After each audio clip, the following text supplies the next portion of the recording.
The existence of tiers in video games, whether PvE or PvP, continues to be the most controversial yet thought-provoking topics throughout internet discourse. If one thing's for certain, it's that there's no certainty to it when it comes to ranking characters, and Smash Ultimate may be the most confounding in the Smash franchise. For the overwhelming majority of the game's now 4-year-long time span, it's become exceedingly difficult to find any widespread consensus on where characters are ranked, even among top players. At this point, we've more or less come to an agreement that the number one character is Steve, due in no small part to his overnight meteoric success at all levels of play. Conversely, almost no one would disagree with the notion that Ganondorf is the worst character, no matter how many times he traumatizes you on Elite Smash. But from rank 2 all the way to rank 81, finding identical or at least very similar tier lists from two different individuals is kind of an improbable task, which I think is a testament to how close the gap between the best and the worst is, where you can make a compelling argument for almost 50 characters to be placed in high tier. That brings us to this video. Ever since a return to offline play in late 2021, we've seen a growing number of supposed mid or even low tier fighters perform exceptionally well at very stacked events, spurring the community to reevaluate their placements of that character. Today, I want to discuss the rise of quote-unquote mid-tier fighters, and how their players have managed against all odds and all evidence to prove that their main is indeed better than everyone initially anticipated.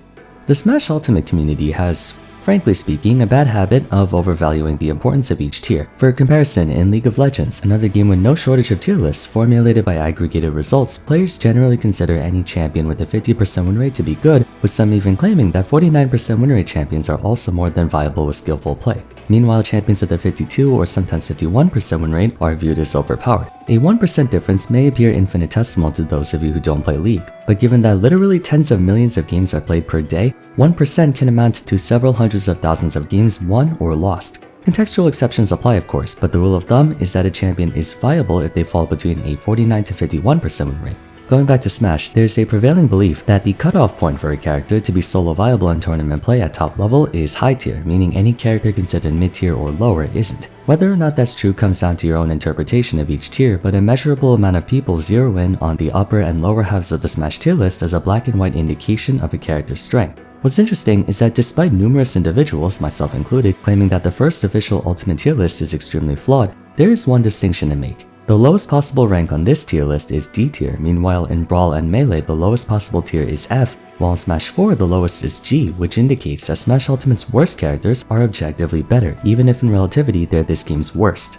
That might justify why the community places so much importance on top and high tiers while underappreciating mid tiers, because the game is so much closer in balance compared to previous installments that low tiers in Ultimate would be mid tiers in other games, and I'd have to agree with that. Looking at C tier and below, it's kind of absurd to see half the fighters be ranked in this section, but that's why I wanted to make this video. I can't speak for everyone, but from the many players I've spoken to, this is normally how tiers are explained. Being the best of the best, S-tier fighters are all more than viable as solo mains. They either have a favorable or even at worst matchup against the vast majority of the cast, and any hard matchups are few and far between or against other top tiers. Even then, said losing matchups are more than winnable through player skill. A-tier fighters are also largely viable as solo mains on account of having nearly the same arsenal of strengths and options as their S-tier counterparts, only that they may have 1 or 2 extra weaknesses or are missing 1 or 2 extra things that top tiers have. Anyone in A tier and above can realistically win or have won a major without needing a secondary. Starting at B tier, which is referred to as mid tier, is where it's highly unlikely for any of these characters to win. That's not to say they can't get very far in bracket, but the odds of them taking the entire tournament are statistically worse than that of high and top tiers. In other words, mid-tier is the cutoff point for a character's viability, and in terms of absolute value, that is somewhat true. When you see Wario, Terry, Pokemon Trainer Snake, Roy, it's nowhere near far-fetched for them to overpower everyone else. In contrast, Captain Falcon, Luigi, Bowser, Link, winning a major with one of those would be a big deal for sure, and that was the dominant narrative for quite some time. The past 13 versions have done a respectable job bolstering the movesets of most of the characters who struggle to find results, and with 4 years of training and refinement, these once irrelevant characters have progressively turned into bracket threats that need to be taken seriously, something we haven't seen in previous titles, at least not to this degree. In Melee, under no circumstances would a competent Fox player ever lose to a Bowser or a Kirby. That's just how big the disparity is between their range of options. Same goes for Meta Knight vs Ganondorf in Brawl or Bayonetta vs Jigglypuff in Smash 4. In Ultimate though, even the worst character in the game, Ganondorf, can pull off the occasional freak upset against the top tier, and he has. The collision set pitting Nairo against Light has been cemented as one of the wildest character-based upsets in the world. Such an occurrence hasn't been repeated, at least not from Ganondorf, but things have definitely been turning up down in the junior varsity tiers. Several representatives of these so-called low and mid tiers have significantly advanced in performance throughout the meta, matching or even exceeding high and top tier characters at times, and while instances of them winning the entire event are still improbable, countless times they've come painfully close at doing so. Incredible if you think about it. This past year, SkyJ's made headlines with Incineroar, considered inarguably a low-tier character for many years. He's taken sets off multiple top 10 players and placed second at Collision 2023. Speaking of second place, Hiro, the best Bowser player in the world, broke second place at Maizuma 8 in 2022 and fifth at Kagaribi 10, the latter of which being a super major. Granted, Bowser's nowhere close to being a bad character, but that's still very impressive nonetheless. Some of the noteworthy mentions are Toriguri, who became the first player to get Banjo and Kazooie into top 8 at Maizuma 14. Just recently, Zachary has been toying around with Pit and finding immaculate results, getting 5th at Kagaribi 11 and 3rd at Kagaribi 9 and 10. These placements, along with many players achieving great results in upsets with mid and low tiers, have been the subject of newfound discussion over character viability, calling into question the significance of tiers and how even quote-unquote bad characters have just enough to allow the person operating them to make up the difference through skill and execution. Personally, I'm very optimistic in this regard.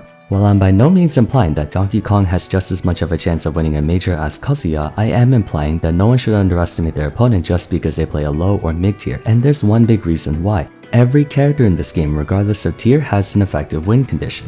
The universal win condition in Smash is to send your opponent towards the blast zone by any means necessary, but each fighter has their own unique win conditions that are most conducive to accomplishing it. For example, Sonic has a win condition of timing out opponents. That's not the only one, mind you, I'm just using it for the sake of argument. Diddy Kong's win condition revolves around using banana to settle kill confirms. Mario's win conditions are his bridge and ladder combos, ending in forward air and up air down air respectively. This extends to all characters in Smash. The only difference between Ultimate and its predecessors is that characters are balanced, to where said win conditions put the opponent in a guaranteed losing situation no matter how overpowered they are. Or in layman's terms, every character has an equalizer. Elaborating on this, let's use Incineroar as an example. Notorious for being one of if not the slowest characters in the game, this is compensated by him having some of the best close quarters combat out of any character, attributing to his ability to literally one-shot you with revenge. Taking him head-on is extremely dangerous even if the opponent is faster than him, since all it takes is a handful of successful call-outs for him to win, while more often than not his opponent has to work significantly harder to do so. It's that very threat of being exploded off a single mistake that comprises Incin's win condition. You can have more range than him, better frame data than him, better physics, better everything, but God forbid you get side beat even once at mid% while he has revenge.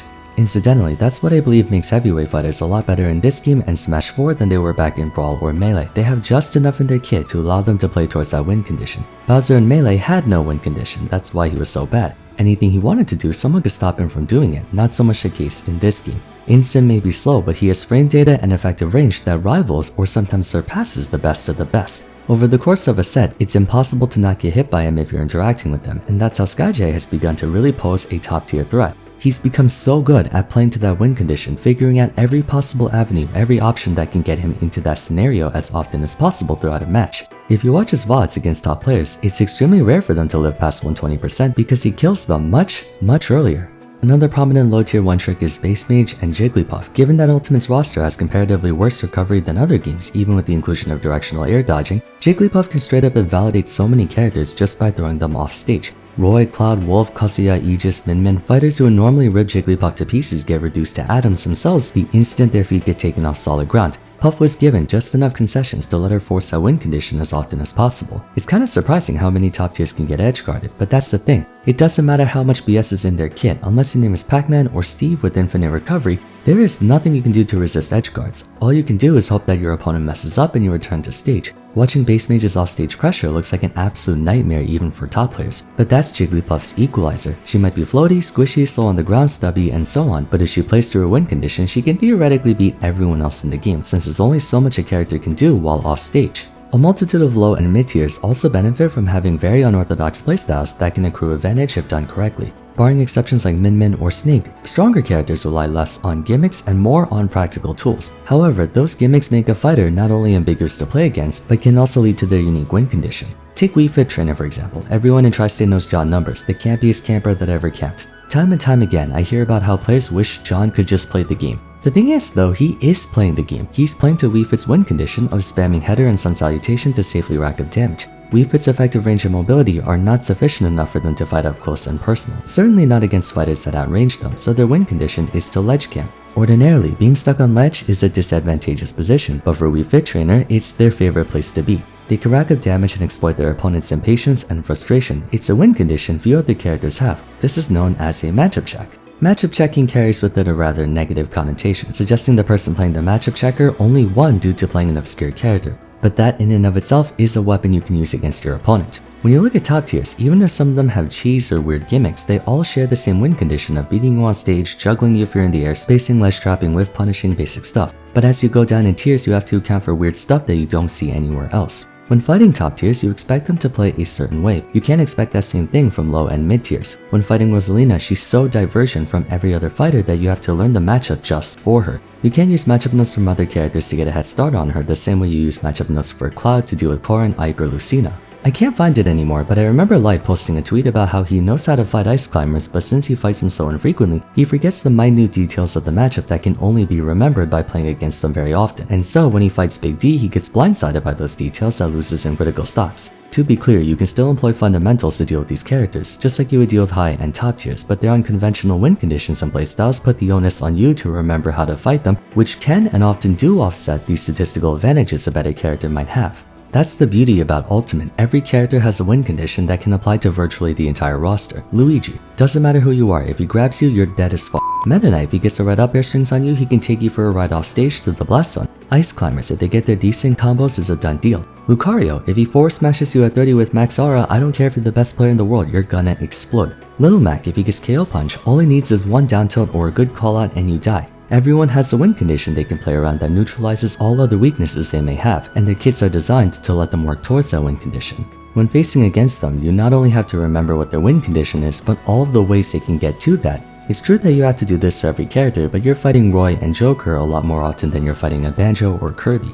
In totality, a character's strength and viability comes from their options and coverage. Fighters like Cloud, Steve, and Game & Watch are strong by virtue of having a very one-size-fits-all game plan against most of the competition, while characters like Rob and Palutena are good for their versatility in responding to different situations. Lower tier fighters may not have the same variety of options, but so long as they have one, they can play towards it. If anything, I think the limited options is what makes a mid-tier main so dangerous to fight in bracket, because they know stuff most people don't as a result of being forced to play towards that win condition. I'm sure we can all attest to this. You think you know all of Luigi's 0 to death combos until you fight a good Luigi. You think you know how to play around Little Mac and then you run into Peanut. You think you know how to fight Incineroar, then Skyjay does something crazy. I know for a fact that Riddles, and by extension all of us, were not prepared at all when Skyjay pulled the double up air into cross chop. Even if he's seen it before, it probably wasn't something fresh in his mind. If Riddles didn't have the adaptation of a top 10 player, he would have been crushed. I have a feeling mid-tier mains are only going to become more and more of a threat as time goes on. These guys are inventing all sorts of ways to mess you up with the jankiest characters that it doesn't matter how bad those characters are. All they have to do is catch you sleeping and you lose. After all, there's only so much you can learn on the fly in a best of 3 or best of 5 set.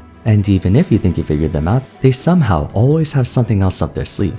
So what do you guys think about this topic? Do you believe I'm overrating them, or do you concur that mid and low tiers have a lot more potential than people give them credit for? Let me know in the comments down below. For now, if you enjoyed the video, it would be great if you left a like and subscribe. Don't forget to follow me on Twitter at Vars, join my Discord server, and check out my other discussion videos if you haven't yet. But till next time, thanks so much for watching, and I look forward to seeing you again soon. Take care.